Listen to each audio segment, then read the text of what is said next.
So my parents were both music teachers. My grandmother dragged my father to New York City every single weekend for piano lessons, and he was quite the accomplished pianist. He met my mom at Fredonia, and when they got married, they planned to have a family piano quartet, which is piano, violin, viola, cello.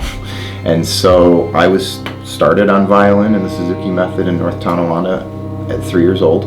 And then a little bit later on in life is when I discovered this violin and the history of it, and the fact that it was played on by my Armenian great-great-uncle, Garabed. So the violin was quite a wreck, and in 2011 the String House in Rochester restored it for me. So what I know of is that my great-grandfather Yervant was a soldier in the Turkish army. He was conscripted, and he was a cook. But at times they were cooking grass and eating insects because they had no food.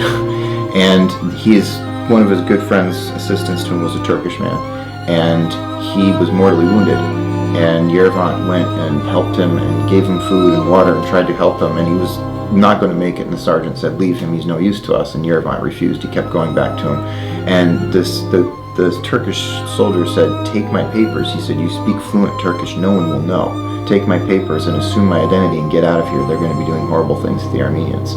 So the story is he got out of Constantinople in 1914, and his little brother played the violin and taught the Russian ambassador's children. This is according to my grandmother, and they hid him out during the genocide.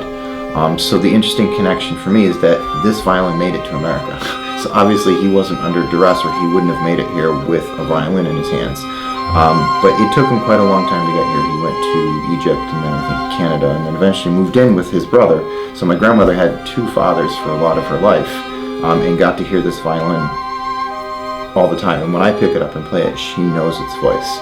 In fact, I soloed as concertmaster with Orchard Park Symphony. We played the Cacciatorian Suite, Masquerade Suite, and there's a big concertmaster solo in the middle of it, and she was right dead center in the audience, just bawling her eyes out, because she knew the violin. Unky played, they called him Unky, it's Garabed. He played this violin all over New York City, and then he had an orchestra down in Florida, and he used to just freelance with it all the time.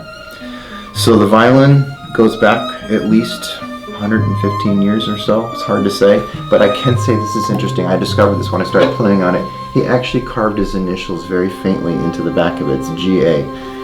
Nobody does that. But in the picture that I have of him as a boy, thinking, I bet this kid did that. That's something a teenager, like in this photograph, would do, would be to carve his initials. And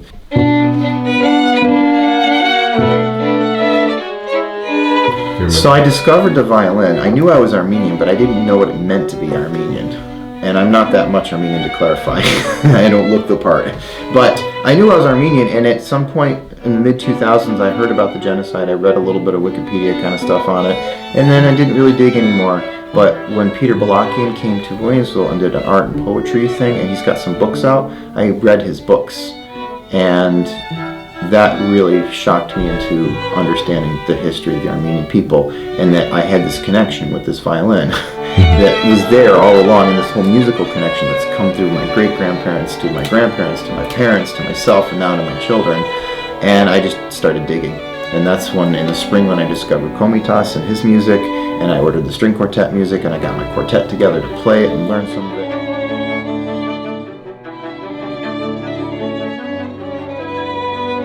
What I've learned about Komitas was he was an orphan, and he was put into the priesthood, and they discovered he had a wonderful voice, so they sent him to Europe to study music. And when he came back, he went around different parts of the countryside writing down music and learning it and putting it into paper and pen so that other musicians can play it. What I find interesting is that Garabed probably crossed paths with Komitas. I mean, when you're an Armenian musician in a city, you tend to run into each other. And so I have to wonder that Komitas might have even seen and heard this violin. You know, I mean, if this violin could tell stories, it would be amazing. So Komitas' music it's wonderful, it's very sorrowful. It's almost like well, it was happening to the Armenian people before the genocide started. I mean, they were having villages with, getting murders and, so it wasn't like it was a surprise, but it's almost like he foreshadowed the genocide coming. with the music. I mean, I hear it in the music. It's so tragic and sad in places, and just it mimics everything I read in Balakian's book about the Armenian people. He didn't develop them into like symphonies or into, you know, full-scale pieces, full-scale works. So each one is maybe 2-3 minutes long, sometimes a little bit longer. And he doesn't take the theme and go with it and keep changing it and developing it and making it bigger. He's just like, there's the tune, there it is again, I'm going to do this with it, and we're done. They're all different. Some of them are obviously a dance, and they're really lively and really driving and really energetic, but yet with still that color, that sound that comes out of his music and of that region that, yeah, we're having a dance, we're having fun here, but there's still the hanging background of what has happened to the Armenians. Some of it's very, very, very just laid back and beautiful, like floating in the clouds, but there's always a little twist to the plot.